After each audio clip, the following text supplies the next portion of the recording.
Fellow MCs up there. It's called Vultures. That's where you hang out. Is it even safe? Like, are you getting right there? They say it's safe, but who knows? Yeah, my one friend was like,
you.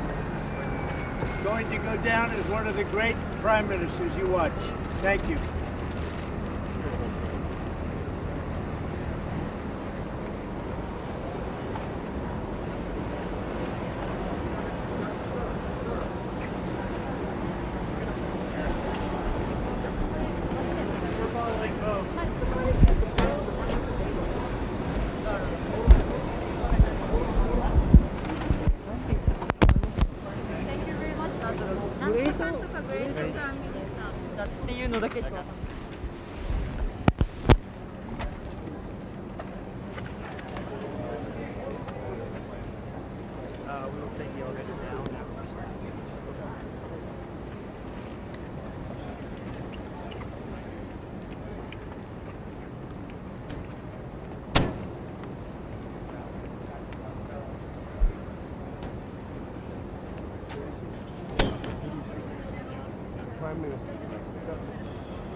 Back up. Come back up.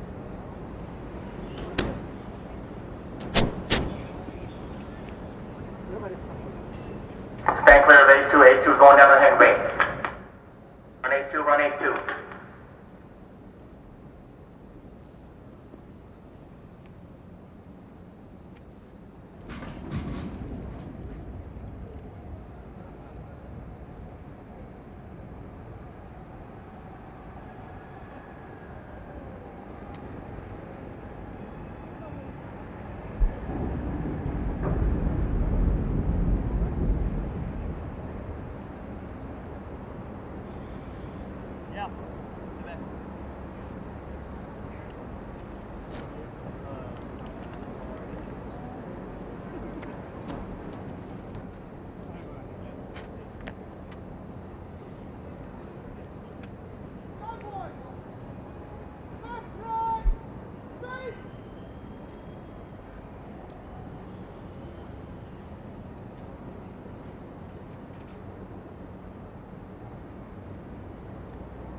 Alright guys, you come with me.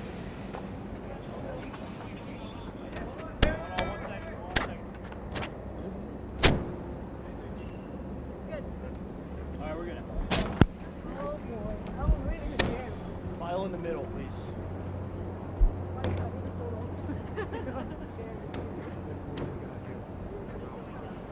Come here, Mark. Come here. Going down the elevator to where remarks are. File in the middle, guys. File in the middle. 中入りください。結構早いので。下がります。これがエレベーターです。さっきのところに降りますんで、はい。で、ガンってなりますんで。まあ安全なんですけど、ちょっと気をつけてください。I don't know that any of you have your sea legs, so I'm a little concerned. ちょっと足がグラグラする可能性がありますので、気をつけてください。そうです。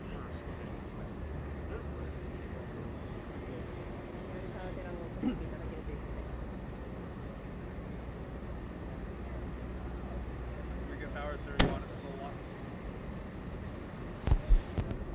Get out of here. Sorry. That's usually the name of the pilot. Aircraft.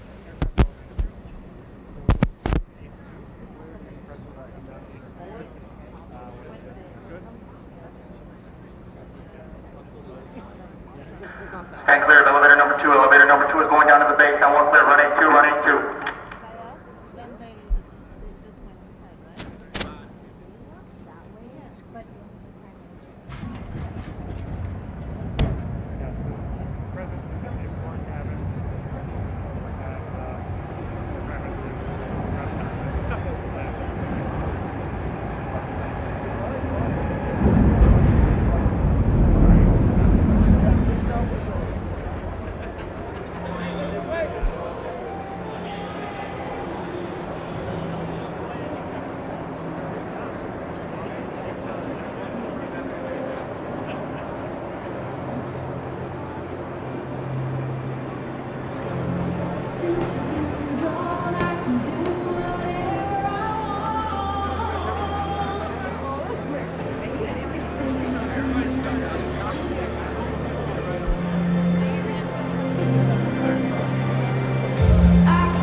Been so long without you here.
say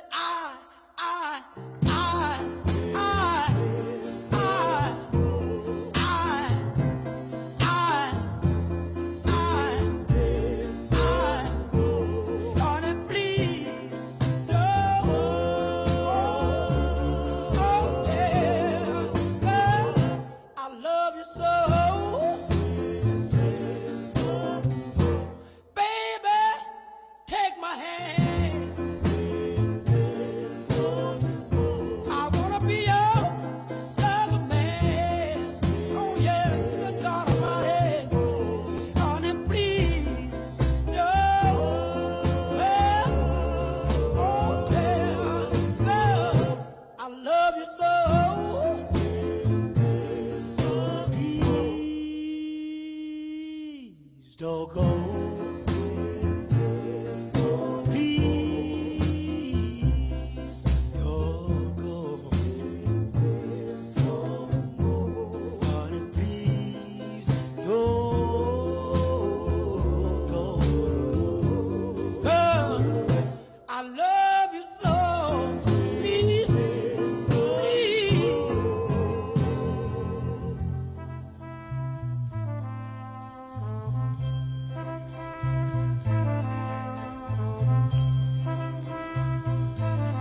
There must be lights burning brighter somewhere. Got to be birds flying higher in a sky more blue. If I can dream of a better land where all my brothers walk hand in hand, tell me why.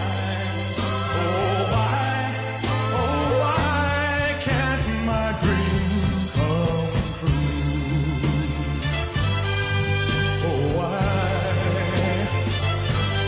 There must be peace and understanding sometime. Strong winds of promise that will blow away the doubt and fear. If I can dream of a warmer sun where hope keeps shining on everyone, tell me why. Oh, why won't that sun appear?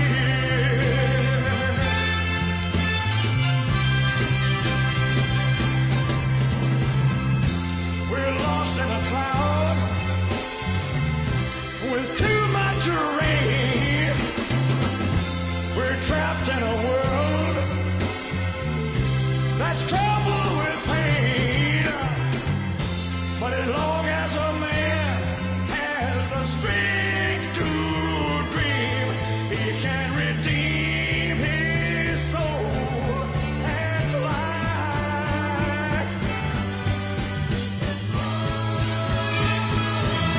Deep in my heart, there's a trembling question. Still I am sure that the answer's gonna come somehow.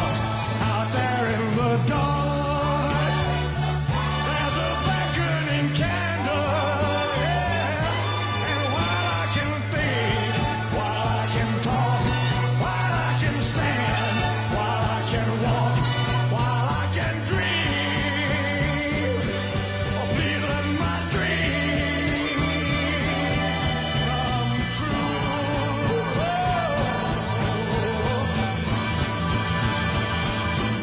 Right now,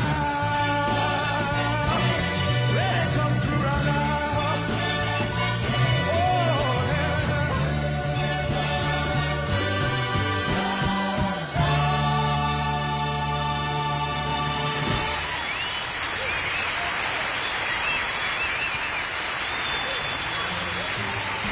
Thank you.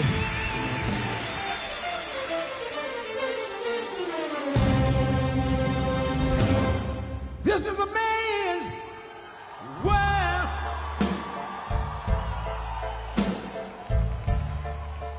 This is a man's world.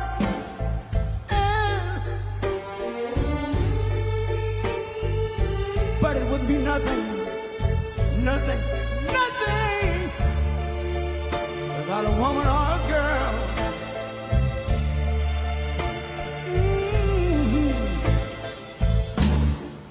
You see, man made the car to take us over the road. Man made the train,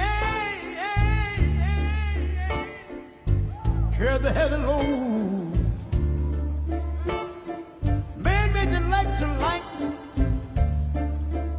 to take us out of the dark. And man made the boat for the water.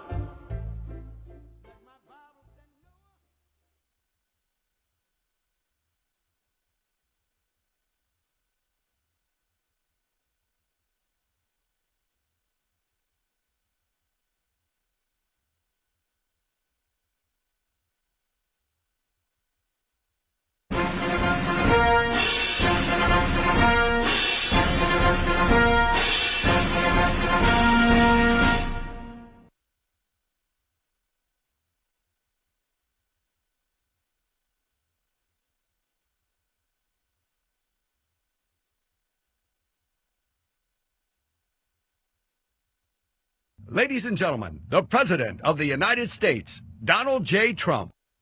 'Cause the flag still stands for freedom, and they can't take that away.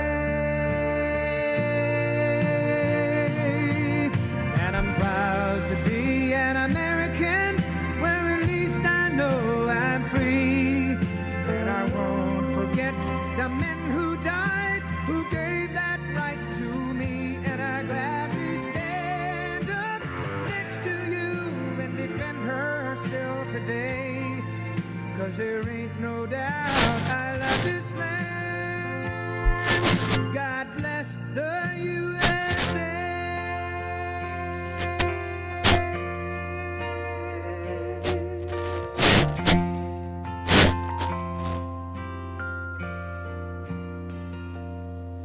From the lakes of Minnesota to the hills of Tennessee, across the plains of Texas, from sea to shining sea, from Detroit down to Houston and New York to LA. There's pride in every American heart, and it's time we stand and say that I'm proud to be an American, where at least I know I'm free. And I won't forget the men who died, who gave that right to me. And I gladly stand up next to you and defend her still today. 'Cause there ain't no doubt I love this land. God bless the USA.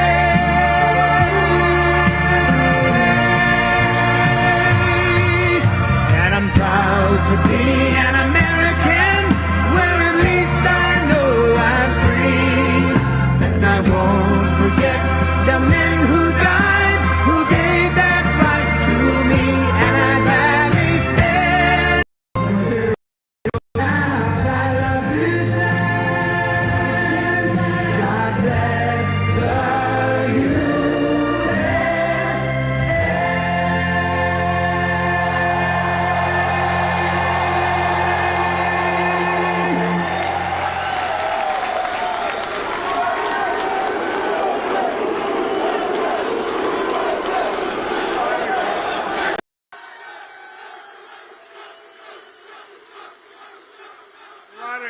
What a group. All champions. USA.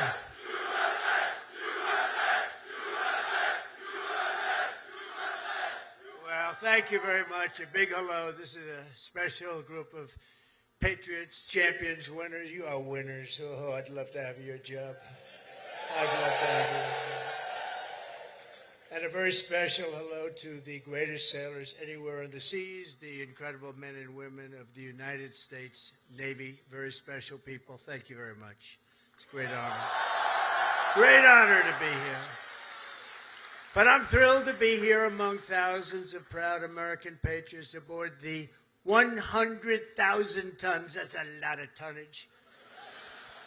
forward deployed symbol of American might, power, and prestige, the legendary USS George Washington. This is some ship. They don't make them this way anymore, but we're not supposed to say that, but they really don't. This is great stuff. This is really an incredible GW, they call it. GW, right? And we've come this afternoon to celebrate the strength and the skill and service of everyone on this ship. So we're going to all relax. We're going to have a good time. We're not going anywhere, you know. If you go back to Washington, it's like 2 o'clock in the morning. But I want to just tell you that you are special people, and we're going to have a little fun. And I'm going to tell you how great our country is and how well we're doing, because a year and a half ago, we had a different country than we do right now. Now we're the most respected country in the world. We're the hottest country anywhere in the world. And it hasn't taken too long, but I had no doubt. I just didn't know we were going to do it this fast. We've done it fast because of people like you. So I want to thank you very much. And I want to recognize a man that you all know well, and he's a tough cookie. He was formerly our Secretary of Defense, but now he is proudly known as our Secretary of War, Pete Hegseth.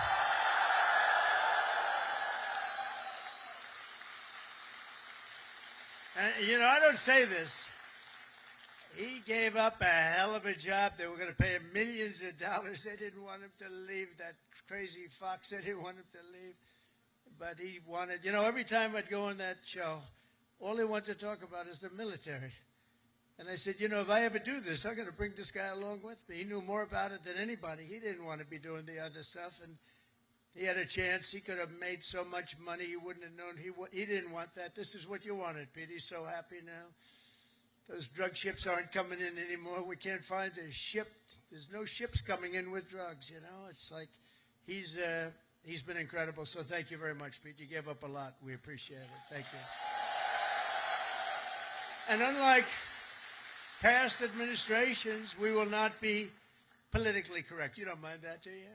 When it comes to defending the United States, we're no longer politically correct. We're going to defend our country any way we have to, and that's usually not the politically correct way. From now on, if we're in a war, we're going to win the war. We're going to win it like nobody ever before. You know, we'd go in, we'd blast the hell out of countries. Shouldn't have gone in. By the way, if you don't go in, that's even better.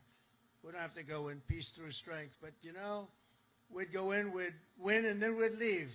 They used to say, to the victor belong the spoils. Well, we'd be the victor, then we'd leave, because we had people that didn't know what the hell they were doing. But we're also very honored to be joined by hundreds of our incredible Japanese partners, and they are incredible. Thank you very much. Thank you.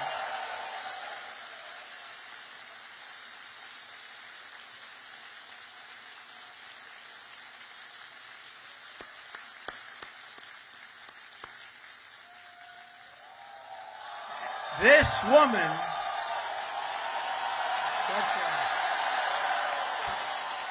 this woman is a winner. So, you know, we've become very close friends all of a sudden because their stock market today and our stock market today hit an all-time high. That means we're doing something right. But the cherished alliance between the United States and Japan is one of the most remarkable relationships in the entire world. Really, there's never been anything like it. Born out of the ashes of a terrible war, our bond has grown over 8 decades into the beautiful friendship that we have. It's a foundation of peace and security in the Pacific. You see it? So on behalf of all American sailors stationed in this beautiful country, let's hear it for our allies and the Japanese self-defense forces and all of the Japanese people that we love and respect. And I have such respect for Japan and the country. And now I have a really great respect for the new and incredible Prime Minister. And I have to say this, the first female Prime Minister in the history of Japan. Madam Prime Minister, please say a few words. Thank you, Mr. President, and thank you all. 本日、米国の海軍創設250周年という記念すべき節目に、トランプ大統領とともに地域の自由と平和を守る象徴である空母ジョージ・ワシントンで挨拶するチャンスをいただいたこと、心から光栄に思います。This year marks the U.S. Navy's semi-quincentennial anniversary. As we celebrate the important milestone, I'm truly honored to have this opportunity to deliver remarks with President Trump aboard the aircraft carrier USS George Washington, a symbol of protecting freedom and peace in this region. でまず何よりも日夜、我が国と地域の平和と安全のために尽力してくださっている自衛隊員、そして在日米軍の、軍隊の皆さん、軍人の皆様に心から敬意と感謝を捧げます。First and foremost, I would like to express my deep respect and sincere gratitude to all the men and women in uniform from Japan's Self-Defense Forces and the U.S. Forces Japan for your dedication and commitment to safeguard peace and security of our nation and the region day and night. 6年前に、ありがとう、Thank you.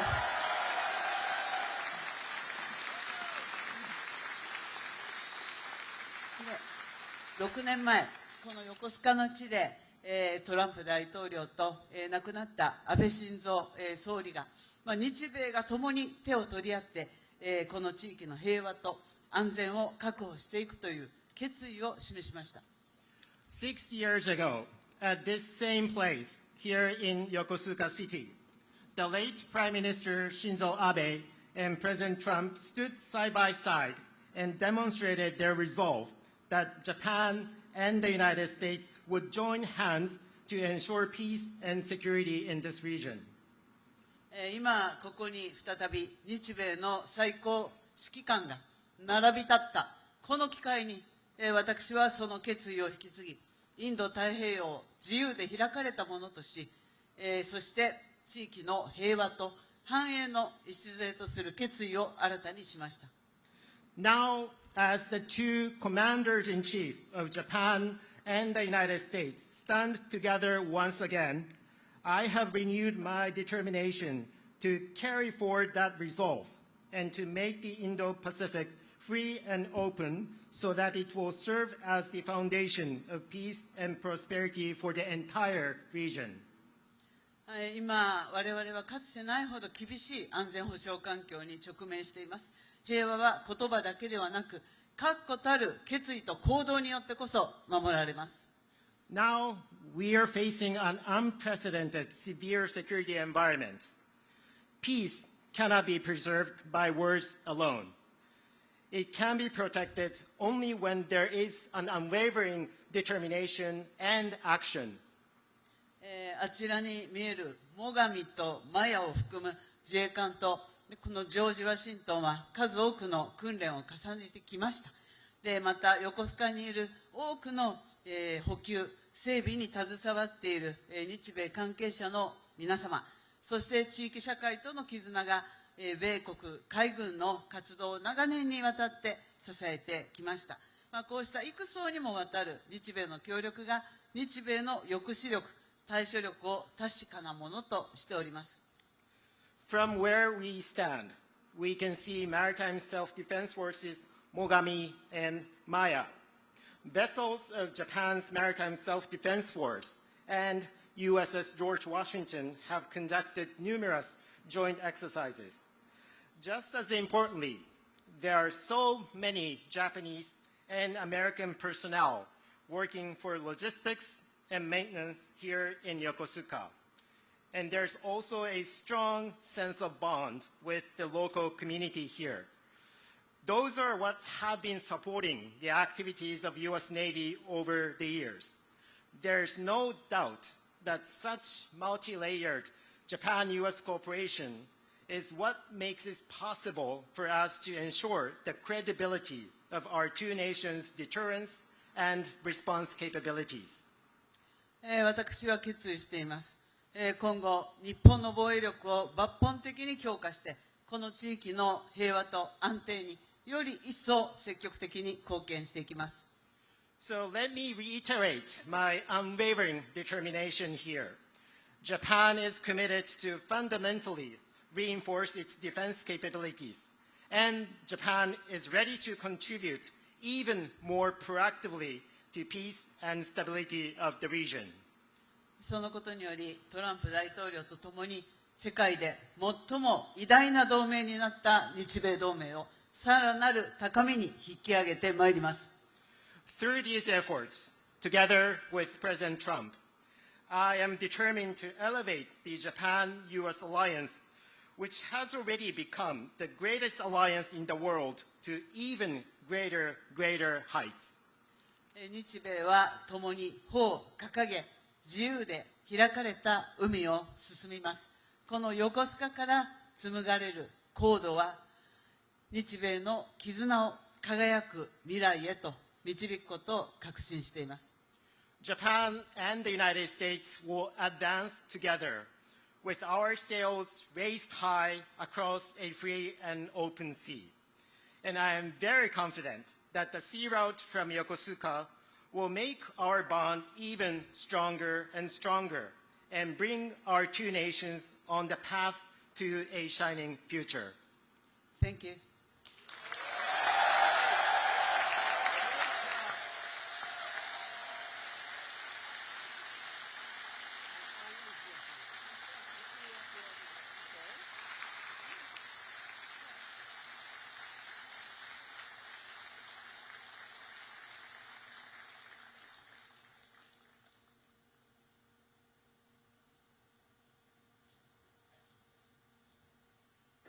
Beautiful. Thank you very much.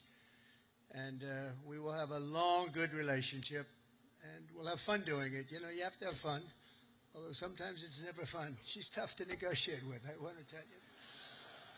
But I'm delighted to report that I've just approved the first batch of missiles. You saw a couple of them coming down with me. I hugged them. We need them. They're the best in the world. Nobody has them like we have them. They all want our missiles. That's the problem. Everybody wants them.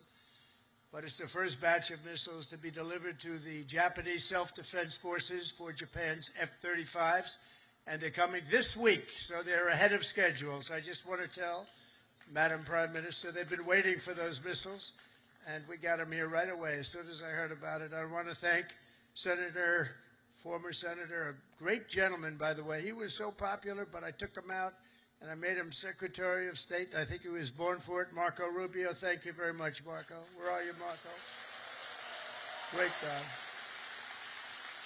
Great job. He was born for it. Ambassador George Glass, thank you very much, George. Good job you're doing. Thank you. And many of our outstanding uniform leaders with us today, including the head of the Indo-Pacific Command, Admiral Samuel Paparo. Where is Samuel? Hello. Good, but these are good-looking people. You could make a movie with these guys. They're like Central Cat. Look at this group of people. Commander of the U.S. Forces, Japan, General Stephen Jost. Thank you, Stephen. Thank you very much. The commander of the 7th... Oh, that's a big deal. I think you want to switch jobs for 1 week. Only for 1 week, all right. 7th Fleet, big stuff. Vice Admiral Fred Kacher. Fred, thank you very much. That's great. And the commander of Carrier Strike Group 5, Rear Admiral Eric Pappy Andoze. Hello, Pappy. That's great. Good. Thank you very much. And, of course, we can't forget about your command triad aboard the George Washington. There's nothing like this one. This is a beauty. And I hear your commanding officer is a big Alabama football fan. You know, I love Alabama. I love Alabama. Captain Timothy Waits, and let me just say, roll tide. You know, I love Alabama. Roll tide. Where's Timothy? Where's Timothy? That was a hell of a game this week. I don't know how the hell you pulled that one out. That was, if you didn't win, I wouldn't have mentioned it. I would have just introduced you. I wouldn't have. But you came back from oblivion. Isn't it nice coming back? You know, coming back is good. Thanks as well to your XO, Captain Patrick Blind. Patrick, where is he, Patrick? Patrick, thank you. Highly respected person. All of these people are the best. Look at them. I mean, you look at them. They could have any job they wanted. They could walk down to Wall Street, make a fortune. They wouldn't do that. They like what they're doing, and nobody does it better, as well as really one of the most important people on the ship. Have you ever heard of Command Master Chief Tony Roberts? Have you ever heard of him?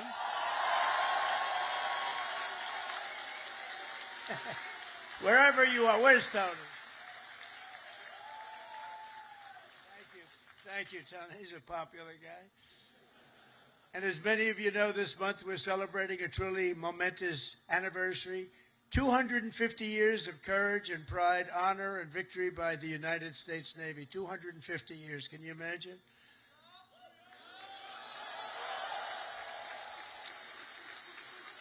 And 3 weeks ago, Melania and I flew to Naval Station Norfolk. I think many of you probably know that, and witnessed an unforgettable display of pure American dominance at sea. It was incredible to watch. They gave us some.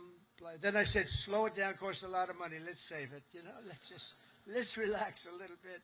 They gave us some great display, from the thunderous roar of the guided missile destroyers, never saw anything like it, to the spectacular sight of nuclear submarines all over the place, to the unstoppable force of another great American aircraft carrier. One thing was clear, that no enemy will ever even dream of threatening America's Navy. There's no Navy even close, not even close. You hear about some of them doing ships, but nobody can do what we do. Nobody has what we have. And we also have the best equipment that rides along in those ships. You see that. Nobody makes equipment like we do. Nobody makes the ammunition, the weapons, the missiles, the planes, none of it. And if they do, the American sailor stands ready to crush them and sink them and wreck them and blast them into oblivion, right? We have to.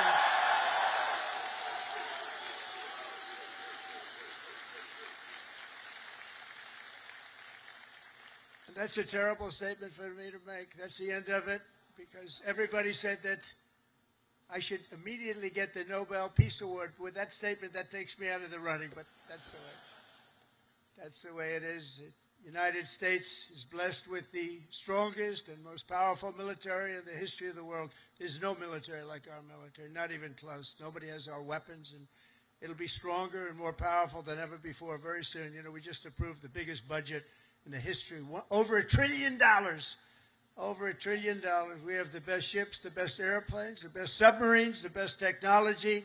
But above all, we have America's military. It's the best people. It's all about the people, ultimately. You have to work all of that fancy stuff that we make better than anybody else. The fact is, we do make the best weapons, but if you don't have the right people to operate those weapons, they don't mean much.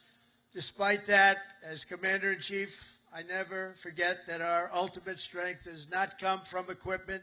It comes from the men and women of the rank and file. That's true. It comes from you people, incredible people, good-looking people, too many good-looking people. I don't like good-looking people. I never liked good-looking people, I'll be honest with you. I've never admitted that before. But see, I'm allowed to. You know, we won in the Supreme Court a thing based on merit. You know about that, right? Merit. Everything now in our country is based on merit, and that's why I look at you and I see nothing but merit.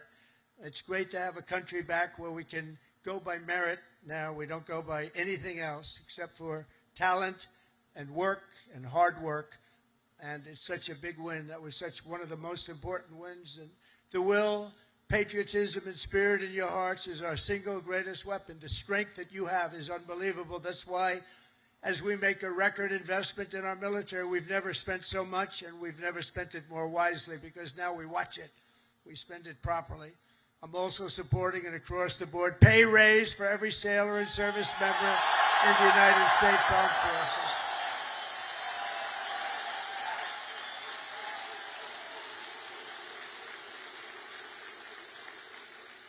Now, if you don't want it, you want to give back to your country, just let us know. We won't give it to you. Is there anybody in that category? Huh? But now, all we really have to do is get the Democrats to approve it. But they'll come along. They always do, you know. They always do. And because I heard that the sailors on the George Washington took a hit to your family separation pay, you know what I'm talking about, right? You took a little hit to be here, right? By returning to the port, you returned early for this event. I am delighted to announce that as your sort of boss. I don't feel like your boss, but I guess I am. At least you'll be happy about this one. At my direction, we're going to make sure that you receive the full amount that you were owed for the deployment. And we're not going to deduct anything because you came in to listen to your commander. I'd like to be an admiral. I always wanted to be an admiral, to be honest. Don't tell the other people that I love so much. You know, they sit around the table, they have all those beautiful stars and stripes. But I'll tell you what I love. I always love the admirals. I love those uniforms. And I look at these guys. I don't think I would have done very well if I had to compete with these people. They're too good. But I always felt that the Navy is a very special group of people. And I see it when I see you. I see it over the past 11 months. The spirit of our military has been soaring like never before. You know that. The spirit of our country has been soaring. After years of recruiting shortages, and we had bad ones. It was embarrassing, frankly. During my campaign, before the election, November 5th, after that, it all changed. After we won, it all changed. And now we have waiting lists with record numbers trying to join the U.S. Navy and all of the armed forces. We have literal waiting lists, and I'm pleased to report that 2025 was the Navy's single best recruiting year in many generations. That's pretty good, isn't it?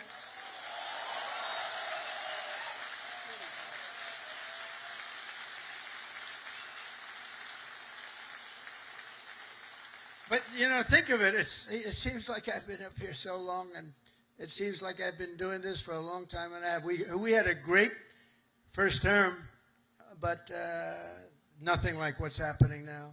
We had the greatest economy in the history of our country. I rebuilt the military in the first term, and then they gave a lot of it away to Afghanistan. But it was really just a tiny speck, but it was the concept of what it was. But we rebuilt the military, and we did so many things in the first term, but we're blowing it away right now. But think of it, just 1 year ago, I was in the middle of a campaign. Can you believe that? It doesn't feel that way. I said, you know, you're right. It's not November 5th yet. We have another week or so to go. I was campaigning 1 year ago. And look at all the things that we've done since this unbelievable day, November 5th. That's when it all changed. When we won on November 5th, it all changed. And we went from a country that wasn't respected and a lot of people that had no spirit. That includes joining the police, the fire departments. They didn't want to join. After that, they started joining, and it seems like 10 years ago, not less than a year. Think of it, less than a year ago, I was campaigning. You know, we won the second election by a lot, so we had to just prove it by winning the third by too big to rig, I called it. It was too big to rig. And it was an amazing victory. And thank goodness we won, because we were in big trouble. We were in big trouble. But the new recruits, every sailor aboard this ship has answered a sacred call of duty to cross any ocean, fight any battle, and defend America and its allies with unwavering resolve. As you know, the George Washington is the only aircraft carrier on Earth that is permanently stationed overseas. It's permanent. Now, if you'd like to take a trip back to America, hell, let's do it one time. Well, I'll join you. I'd love to join you. You know, when I landed on this, it doesn't feel like a ship. It's solid. This is a solid piece of stuff. These 4.5 acres of power and steel are the front line of American freedom in the Pacific. Every day you're taking risk to keep our country safe and to defend peace and security in this incredible part of the world, working with Japan, working with other nations. I just left Malaysia. We stopped a big war with, you know that, we stopped 8 wars. Can you imagine? In 8 months, I stopped 8 wars. Like, I stopped a war a month. Think of that. That's pretty good. But I just left Malaysia. Thank them, because they helped us very much with one of them, and actually for even a second. They're great people, and they send their regards. I spent a day there with the Prime Minister, and we had a good time. But you carry out your mission bravely. You carry it out brilliantly. And on behalf of all Americans, I just want to say, and I came over to say it loud and clear, thank you very much. Thank you. Thank you. Incredible people. You are incredible people.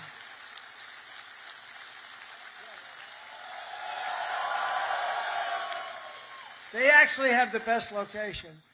Because if they're really good looking, they end up in Hollywood. You know, you're not going to, you have a great look, but you're not going to end in Hollywood. They can just see the back of your head, all the media. Look at all the fake news back there.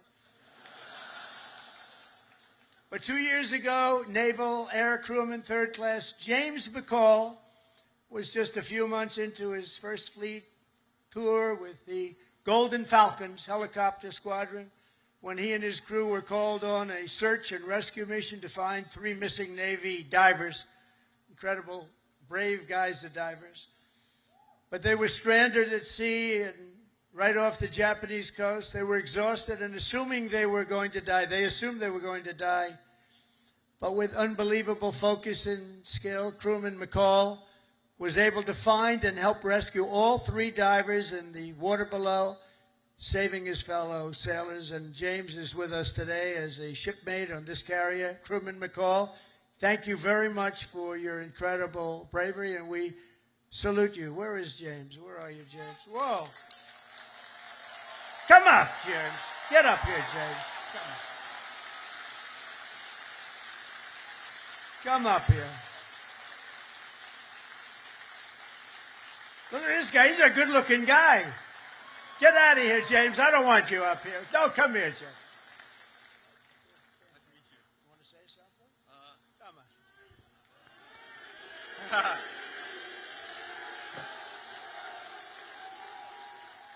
on. I just want to say I appreciate all my fellow shipmates. What I did back then in Iwakuni, it was heartbreaking for losing those loved ones down there, but we brought some back whenever we went down there. And just God bless America and all my fellow shipmates. Appreciate it. And stay a bad Larry.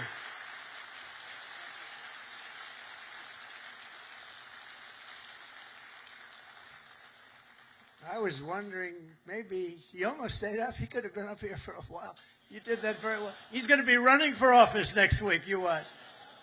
Great job, James. A lot of bravery, too. But as James' story reminds us, the Navy is a family and a team, and each of you has a vital role to play. Gathered here this afternoon are some of those whose toil and sweat gets our magnificent planes in the air and brings them safely back home. And we have the shooters and the gear dogs and the paddles and the white shirts and, of course, the blue shirts, the yellow shirts, the red shirts on the flight deck. And all over the hangar bay, I want to thank you all. You're incredible people. I saw some of you, we're rushing to get down here, and they want to take pictures up there, you know. They're very aggressive people. Sir, could I have a picture? They're supposed to be standing at attention. Sir, could I have a picture, sir? Yeah. You know what I'm talking about, right? Very aggressive. But I think they're great. We also have a real genius and these people are incredible, who maintain the largest and most complex machine ever built, are amazing mechanics and engineers on the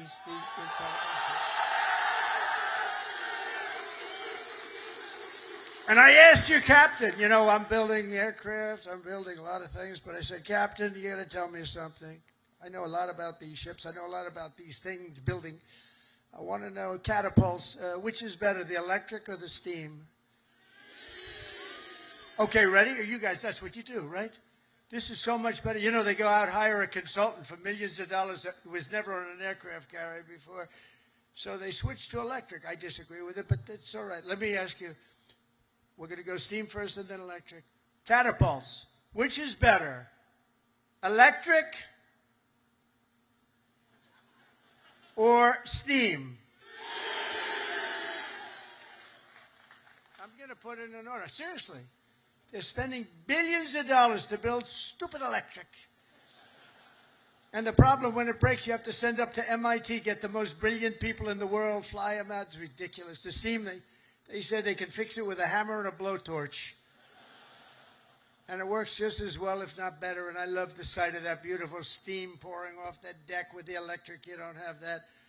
So, you know, we did the Ford in electric. The cost overruns, everything else. But, you know, I hope it's going to be okay. But I like steam. We're going to go back to steam. They change just for the sake of changing. I said to the architect, have you ever designed a ship before? You know, he only did the biggest ship in the world, right? The Ford. But we're going to go back. Okay, now let me ask you the second question. Hydraulic for your elevators or magnets? You know, the new thing is magnets. So instead of using hydraulic, that you can be hit by lightning and it's fine. You take a little glass of water and you drop it on magnets. I don't know what's going to happen. So, you know, the elevators come up in the new carriers. I think I'm going to change it, by the way. They have magnets. Not every tractor has hydraulic. Every excavator, every excavating machine, of any kind has hydraulic. But somebody decided to use magnets for your elevator. Maybe they're good.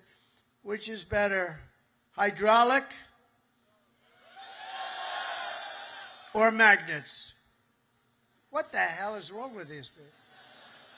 Can I ask you, the top-ranking gentleman right here? Seriously, I'm putting out an order. I'm going to sign an executive order. When we build aircraft carriers, it's steam for the catapults, and it's hydraulic for the elevators. We'll never have a problem, okay? Do you agree? He agrees. Everybody agrees, but these people in Washington. All right. We're going to do that. I'm serious about it. It bothered me so much. I'd see the costs come in. They spend $900. This is not on my watch, so, you know, if it was on my watch, I would be very quiet about it. I wouldn't be talking about it. They spent $993 million on the catapults trying to get them to work. And they had steam, which works so beautifully, and it has for 50 years, right? So we're going to go back. Seriously, fellas, I want to make that change. I'm going to do an executive order. I'm not going to let them continue to do this. They're trying to make it work. They're trying so hard, and they have something that's perfect. So we're going to go back on that and the magnets. Thank you very much. And, of course, we cannot forget the daredevils and the pilots of the famed Carrier Air Wing 5, known as Team Badman. What the hell is that all about? Who are they? They're bad. The elite air units aboard this vessel are storied squadrons like the Royal Maces, the Diamondback, the Argonauts, the Chippies, the Titans, the Tiger Tails, the Shadowhawks, and the Saberhawks. All great, brave people. They're all incredible. You're all incredible people. Do you know, they say, and I love it, I love aviation. I actually had a brother who was a pilot. And see, Biden used to say he was a pilot. He was a pilot. He was a truck driver. Whoever walked in, he wasn't a pilot. He wasn't much of a president either, to be honest with you. That I can tell you. That we all know. But they say the hardest thing to do is landing a plane on an aircraft carrier. You ever hear that? And great pilots can do everything. They're great pilots, but they can't do that. It's a very special talent. So the people that do that are in this room, you're a very small group of people. Tremendously talented pilots cannot do it for a lot of reasons. There are a lot of reasons. A lot of it's right up here. So I have great respect. The hardest thing you can do as a pilot is land. You know that this ship is so big. But when you're up there in the Pacific or the Atlantic and the waves are crashing and it's getting dark, or it is dark, which is even worse, getting dark is better. But when you're up there, they say it looks like a little needle in the ocean. It's just a very little thing, and you're landing on top. So I have great respect when I see them land. You know, 3 weeks ago they were landing and doing it beautifully. They had they're very, very talented people, and nobody embodies skill and nerve and swagger and the attitude like a U.S. naval aviator. So I have great respect for you all. Thank you very much. It's one of the reasons I'm here. That's why I'm here, not someone else. I didn't need this. I didn't need the whole damn job. I could have had I had such a beautiful life. But you know what? We're making America greater than ever before, and that's why I'm doing it. And we are doing numbers that nobody's ever seen, nobody ever even thought possible before. Think of it. A year ago, we were a dead country. We were like a dead country, and now we have the hottest country anywhere in the world. There's nobody even close. It's pretty amazing, I'll tell you. None of it would be possible. All of these things that we're doing, all of the respect that we have, it's really because of people like yourself and the armed forces generally. It's amazing the job that you all do. none of it would have been possible. And all of those important missions in the Navy, the devoted members of the Food Service Division serving up to 14,000 meals every single day. How's the food? Good? They say it's good. Is it good? I hope it's good.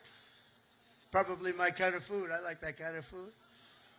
But they don't get the credit they deserve. I want to just thank them very much and congratulate 14,000 meals. Let's also hear it for all the sailors holding the American flag high at Seafay, as well as the crews from the ferocious Desron 15.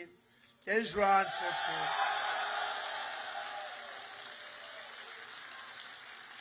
But together, the sailors here today give your very best to our nation. And as your commander-in-chief, I'm fighting every single day to ensure that we give you our very best also. We do. We do. We're giving you everything. We're giving you more than anybody's ever given. We're bringing it up to a standard that nobody's ever seen before. We're starting to make ships also. Part of our deal with the trade is we're starting to make ships. We used to be number one at making ships, and then we lost our way. But now we're starting to make ships again, and we'll do it very soon. It's not going to take that long, but it's a process. It's not like making a bullet. It's not like it's a big, long process. We've got it going, though, I think, in the right direction. I think within a short period of time, the Philadelphia yards, as an example, is now owned by a group that's going to be making a lot of ships, a good group of people. And we're going to be working also with Japan on making ships. We're going to make a lot of ships again. We used to think of it, we were number one. And then over the years, they just lost their way. They started making other things. They stopped making ships. So we're going to be making ships again. We've more than, think of this, $17 trillion, trillion with a T, pouring into the United States of America from all over the world. And that's the biggest number in the history of any country. And by the time, and this is in 8 months, really. We're here 9, but this is in 8 months. Over $17 trillion. As an example, the last administration did less than $1 trillion in 4 years. We did more than 17 trillion in 8 months. And I think by the time we finish up our first year, we're going to be over 20 or $21 trillion of money coming into our country. And I want to thank Japan, because Japan is making big investments into the United States, and they're very happy because the stock market's gone up very nicely. We've made Japan a lot of money. That's okay. But they're a big investor in our country, and we like that. But think of those numbers. We weren't doing anywhere near. We were laughed at, and now they're all saying they've never seen anything like what's happened in such a short period of time. And I was just told by the Prime Minister that Toyota is going to be putting auto plants all over the United States to the tune of over $10 billion. So that's Toyota. So go out and buy a Toyota. And that's a lot to do with, because right now we have all the AI plants. We have so many things happening in the United States. And it's because of November 5th, Election Day, but it's also because of tariffs. The tariffs have been so good. We're taking in trillions and trillions of dollars. I heard them before I came up. I heard you're all on television now. They're talking to all the networks. Everybody's covering it. Look at these characters back. Look at all of them. And and they were talking about the tariffs. The tariffs have. Nobody understood tariffs like I understood tariffs, and the tariffs are having people go into our country and spend tremendous numbers like we've never seen, and that brings jobs with it. It brings jobs, it brings importance, it brings everything. It brings a strong military. It brings a lot of things to other countries. I mean, if you look at some of the deals that we did, if India is going to go to war with Pakistan, and as you go to war, we're not going to do any trade. We're going to put big tariffs on both countries. And they said, well, I guess we're not going to go to war. 2 nuclear powers, we stopped it. But we stopped a lot of wars, tariffs. Without tariffs, we wouldn't have national security like we have it. We've never had national security like we have it right now. And literally a year ago, you had very little national security. You had people that didn't have a clue. American strength is roaring back like never before. And with your help, America is respected once more, and it is respected at levels that we haven't seen before. On my first day back in the White House, I deployed the men and women of the United States military to stop the invasion on our southern border, right? It was an invasion. losing hundreds of thousands of people to fentanyl and to drugs, and now we have the most secure border in American history. For 5 months, they said no people came into our country illegally. They came in through a legal process, but nobody came in through the southern border. Can you imagine? Even I can't, it's hard to believe that, because, and we do have it tight as a drum, but that's what we have to have. If you don't have borders, if you don't have a fair media, if you need certain things. You need a good, fair media. They're getting better. They're not there yet, that I can tell you, but they're getting better. But you need borders. You got to have borders in a country, or you don't have a country. And now we have a border that the likes of which this country has never seen before, and people respect us for it. With the help of our war fighters, we're decimating the savage drug cartels that poison our people. 200,000 people, maybe more than that, died last year because of what came into our country. Through an open border policy where 25 million people poured into our country, totally unvetted, totally unchecked. They came from prisons. They came from mental institutions and insane asylums. They were drug dealers. They were bad people. 11,388 were murderers, half of which committed more than one murder. They let them into our country. We're getting them the hell out. We're getting them out. We're getting them out fast. Is that okay with you? Yes, right? I have no doubt. Got to get them out. Just an unforced era. And we're also straightening out our cities. Washington, D.C., our beautiful capital, was a killing mess. People getting killed all the time. It was very high crime. And we sent in our National Guard, again, great people. And I don't say they were totally politically correct. That's okay. And now it's a very safe. Now it's considered a very safe. It took 12 days. We got 1,700 people, career criminals, many of which came in through Biden's open border, and they infiltrated our nation's capital. And we had a very unsafe capital, but for years before that it was very unsafe.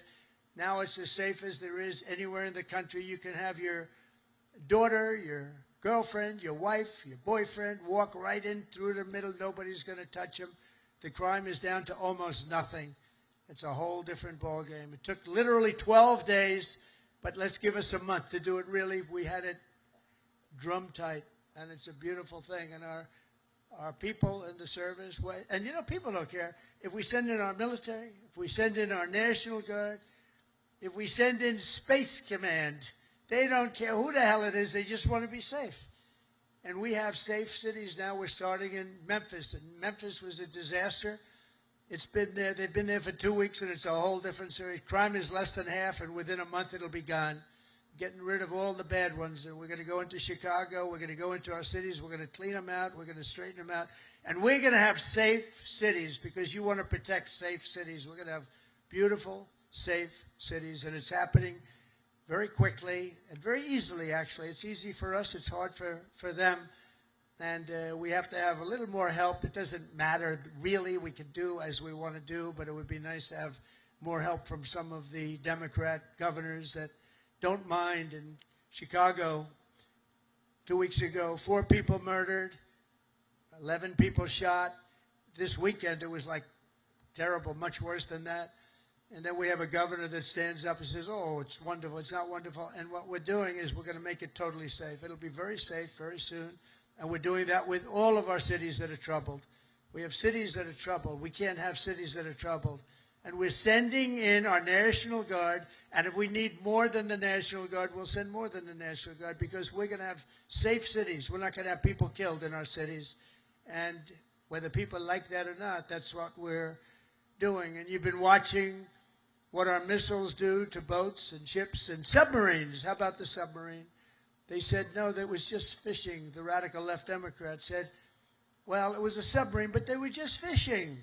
Submarines don't go fishing, do they? You know more about submarines than I do. You have a beauty park outside, actually. This is a submarine, and you know what it was designed for? Transporting drugs, and it got hit. But each one of those vessels that we hit kill, on average, 25,000 people, American people, every single year. They killed, each one of them killed 25,000 people. So we have to stop it, and we have stopped it. And I want to thank Pete for having the courage to do it. And believe me, people are very honored that you do it. 25,000 people for each boat. For many years, the drug cartels have waged war in America, and at long last, we're finally waging war on the cartels. We're waging war like they'd never seen before. And we're going to win that battle. We're winning it already. The sea, I mean, the only problem is nobody wants to go into the sea anymore. Even the fishing boats, they say, let's take a pass. But they don't want that. But we're knocking them out one by one. And very importantly, we've stopped, almost stopped completely, the drugs coming in by sea. And now we'll stop the drugs coming in by land. That's going to be very easy. More importantly, we're ending wars. We're ending wars all over this planet. And as you know, and I said before, I ended 8 wars in 8 months, the most of any president in history. No president that we know has ever ended any war. A lot of them go into wars. But this includes Kosovo and Serbia, the Congo and Rwanda, Pakistan and India, Israel and Iran. You saw that. How about those B-2 bombers? They went in there. They took out that nuclear capability. They would have had, Iran would have had a nuclear weapon within 2 months. Not anymore. Egypt and Ethiopia, Armenia and Azerbaijan. That was going on for 35 years. Big, horrible war. And just this month, we ended the war in Gaza, in the Middle East. We ended the war in the Middle East. Nobody thought it was possible. And we also just signed a deal in Malaysia between a war that was just starting, Cambodia and Thailand. So we saved millions and millions of lives, and I did it mostly verbally. We didn't have to get you involved. When we don't get you involved, that's a good thing. We don't want you to get involved. If I can avoid you getting involved, if I have an ability to do things that maybe other people don't, or we see things, but we stopped a lot of those wars based on trade and tariffs and penalties, and you know, they're getting all ready to fight, and then we tell them, no more trading with the United States. We're putting tariffs on your nation, et cetera, et cetera. It's called national security for us, but it's really national security for the whole world. And everywhere we go, America is actually making peace, and it's peace through strength. When they look at this, when they look at you people, they say, we're not going to mess around with them. So it's very important. After years of crippling inflation, back home, we had the worst inflation in the history of our country. Energy costs are down. You know, energy costs are way down. Gasoline prices are way down. Grocery prices are way down. We have a little problem with beef. We're going to get that down very quickly, but the prices are way down. Mortgage rates are down despite having an incompetent head of the Fed. I call him too late. He's always too late. He's too late in lowering interest rates. I call him Jerome Too Late Powell. But despite having a totally grossly incompetent guy, we have we blow through it because we're doing so well. Inflation has been defeated, and workers' wages are rising at the fastest pace in 60 years, and that includes your wages. They're rising in the fastest pace. The workers, I'm not talking about the rich people. Rich people, everyone's doing well. Everyone in our country is now doing well. My first term, we built the greatest economy in the history of the world. We had an economy like nobody has seen before. Now we're doing it again, but this time actually it's going to be much bigger, much stronger. I told you $17 trillion, but it's going to be $21 trillion. And that's numbers that have never been heard of before. Much bigger than any other country in the world by literally $16 trillion. It's amazing.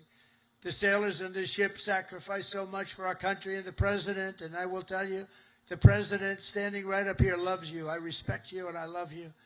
And I'm giving everything I have to make sure that when you get home, you find an America that is safe and proud and sovereign and free. One service member who reminds us that we're working for you and for everybody and for our country is Chief Warrant Officer Will Hightower, who serves on the George Washington in the all-important DEC department. Do you know what the DEC department is? I have no idea. But they do. In April 2024, Will sailed away from Norfolk, leaving behind his wonderful wife, Megan, their precious 6-year-old daughter, and their 1-year-old son. In the past 12 months, he has only been home for 3 weeks total, 3 weeks. an enormous sacrifice, very tough on the family, but an experience everyone on the ship really knows very well. In February, Will's tour will come to an end, and he will finally be going home just in time for his daughter's birthday. So, Will, I want to thank you together with all of those people that go through the same thing. I want to really thank, where is Will? Is Will around here? Where is Will? Wow, look at him. It's a good-looking people here. That's great, Will. How does it feel? Good? That's great. Feels amazing. That's fantastic. That's fantastic. See, in the old days, I'd say, does your wife still love you? But I don't do that anymore, you know? Does your wife still love you? Yes. Do you still love your wife? Every day. That's good. Okay, that's good. So that's good. Great. Beautiful. Say hello to your daughter, right? And your wife. And just in conclusion, every sailor here today inherits a legacy of valor and grit and glory unmatched in the long history of mankind's voyage on the seas. It's a voyage like nobody's ever had like you have. For 2.5 centuries, America's Navy has preserved the vision of our first commander-in-chief who gave this ship its storied name, its righteous soul, and its timeless first in war, first in peace. Very famous phrase, George Washington. After 250 years, that is exactly what our country is today. It's first in war, first in peace, first in wealth, first in power, first in science, first in spirit, and first in freedom. And we went through 4 bad years, but now America will always be first again. If you have the right person up here, if you have somebody that understands a lot of different subjects, we're going to be bigger, better, stronger, and more important, really, frankly, to the world. Japan respects us. If you see what's going on all over the world, they're respecting us again. They respect us like never before. The treatment they gave me all over as I go around to different countries is great, but it's really a respect for me, but it's a bigger respect for our country. They respect our country again. They didn't respect our country just a few years ago. From Boston Harbor to Hampton Roads, and from Caribbean Sea to the Red Sea, from the Atlantic to the Pacific, and from the Persian Gulf to what is now known as the Gulf of America. Isn't it nice? They say it now routinely. I heard the news today. The Gulf of America, weather is wonderful. They don't say it with a smile. It's called the Gulf of America. How did that happen, right? And it took me, you know, for many years I said, why is it called the Gulf of Mexico when we seem to have the shore? Well, we do. We have 92% of the shoreline. So I said, you know, when we make it back, not if, when, too big to rig. We made it too big to rig. I said, get out and vote. Too big to rig. Make it that way. I said, I'm going to change it. And one of the first things I did is I changed it. Nobody could even fight it. They tried. We got sued all over the place. We won every suit. And it's now officially the Gulf of America. Isn't that nice? But our sailors have written honor, greatness, and triumph into the pages of history. What you're doing is incredible, and it's an incredible time for our country. On gun decks and flight decks and torpedo rooms and cockpits, the men and women of the Navy have poured out their blood and sweat and tears to defend the land of the free and the home of the brave. They've crossed icy channels, leapt from burning wreckage, stormed into frigid waters, soared into deadly skies, and laid down their lives to ensure the survival of liberty. Now, all of us here today carry on that noble mission, and no matter what challenge comes our way, no matter what danger we face, we hoist our great American flag very, very high. We race into the waves, and we rally to that immortal battle cry of the American sailor, damn the torpedoes, full speed ahead, right?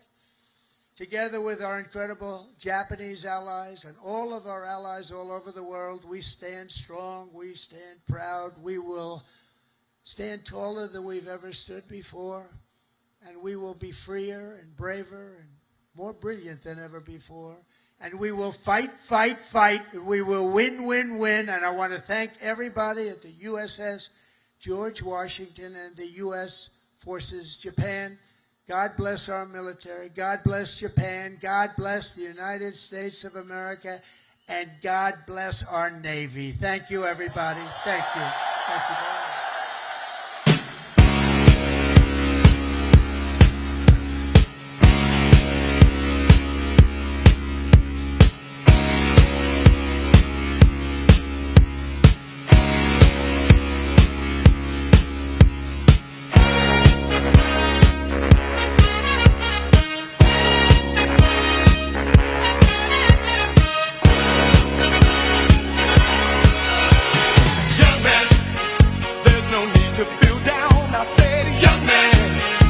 yourself off the ground. I said, young man, 'cause you're in a new town. There's no need to be unhappy, young man. There's a place you can go. I said, young man, when you're short on your dough.